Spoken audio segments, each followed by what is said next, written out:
Nous apprenons dans le précédent épisode que le jeune Babi, obsédé par le mystérieux lapin volant, décide de le rencontrer. Un peu de temps passa et l'adolescence n'arrangea pas les choses.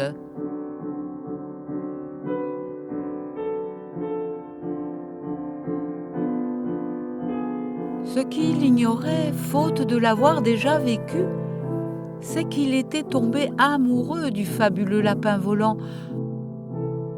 Quand il se regardait dans un miroir, il croyait percevoir quelque chose de plus. Ainsi, quand son reflet devenait la créature inaccessible, une proximité soudaine et violente le projetait dans la nouveauté sans phare de l'amour fou.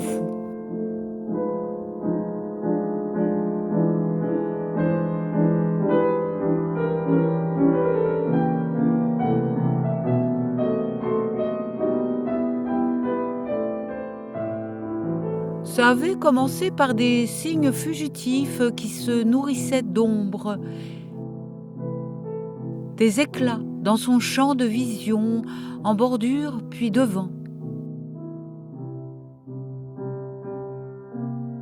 Tout basculait alors dans une dimension différente, enivrante, où il se découvrait possiblement voulu par le lapin volant.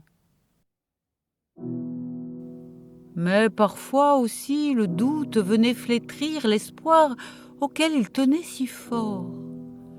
L'amour qu'il éprouvait allait-il vaciller dans le néant d'une illusion ? Il se recroquevillait sur sa propre image, comme sur une blessure, appelant en silence le miracle d'un changement, et se mordillait la patte pour savoir s'il était vivant. « Amour, es-tu là ?» Tremblant, il attendait qu'une lueur le ranime. « Es-tu là ?» Ou bien il jouait à pile ou face, guettant un signe, le rapprochement d'une feuille d'arbre que le vent aurait poussée, ou l'apparition d'une étoile.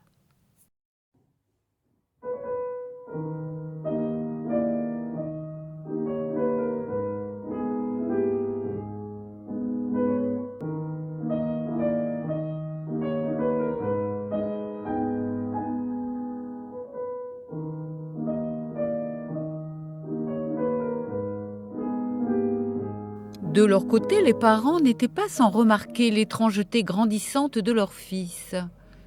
C'étaient des gens courageux. Réservé, le père, qui dans sa jeunesse avait été agressé par un berger allemand, fuyait les situations conflictuelles.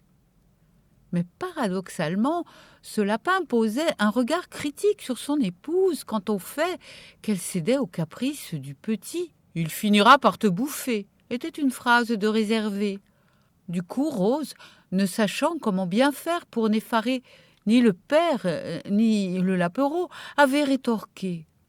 Tu feras comme les autres réservés. Tu lui montreras l'exemple et tu apprendras à sortir du terrier. Mais le temps passant, la situation de Babi s'aggrava.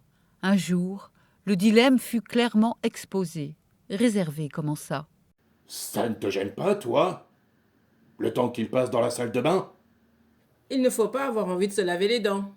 Je ne plaisante pas, Rose. Les adolescents ont des côtés bizarres, mais tout cet isolement, j'ai beau me dire qu'il est normal. Je me pose aussi des questions. Un fossé se creuse entre lui et nous. S'il a vécu à l'écart des autres, ce n'est pas sa faute. Il n'est pas né comme il aurait dû. Nous y sommes pour rien, lui non plus. Une anomalie pareille. Ok. Mais aujourd'hui, c'est différent. Et c'est à nous de l'aider. Il est si fuyant. Lui n'a pas rencontré de berger allemand. Jamais. Mais il y a des trucs qui se transmettent, il paraît. Tous les lapins ont peur des chiens. Heureusement, des chiens comme des hommes. Rien que le mot, c'est un cauchemar. Mais on en est tous là. Faut faire avec la prudence, la méfiance. Ça aussi, ça se transmet. Et si on essaie avec une autre personne que nous?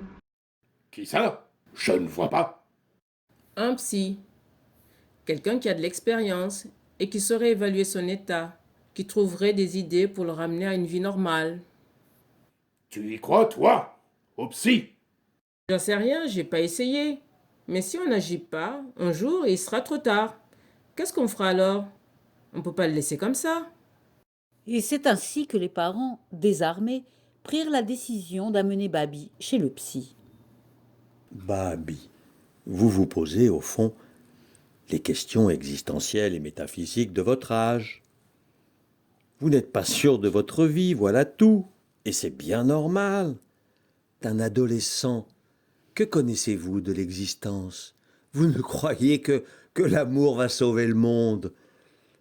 Cela arrive souvent aux jeunes. Que voudriez-vous? Babi. Devenir artiste et finalement vous torturer avec des délires affligeants? Ou sombrer dans la drogue?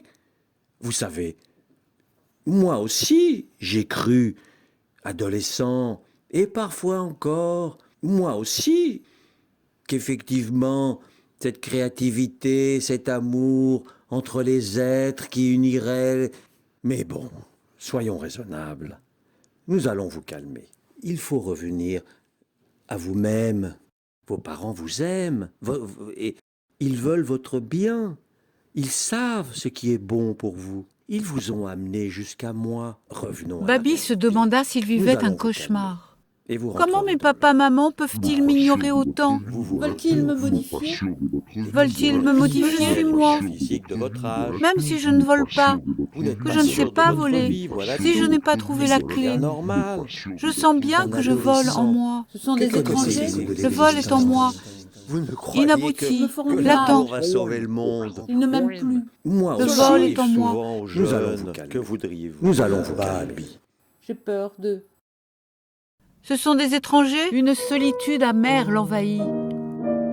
Il se sentait trahi par ses parents d'abord, qui n'entendraient jamais la part d'intimité qui l'animait, le faisait vivre, vibrer. Ils me font peur, par la vie si réduite, injuste, étriquée, sans son rêve. Tous l'abandonnaient, il était incompris. Sur le rebord d'une fenêtre, il se sentit chanceler. À tout prix sa vie, à tout prix son rêve, plutôt mourir que d'abandonner. Rien ne pouvait le sauver, que la conviction qu'il irait jusqu'au bout. C'est alors qu'il décida de fuguer pour aller trouver le gourou. Oui, parfaitement le gourou, seul être capable de lui venir en aide.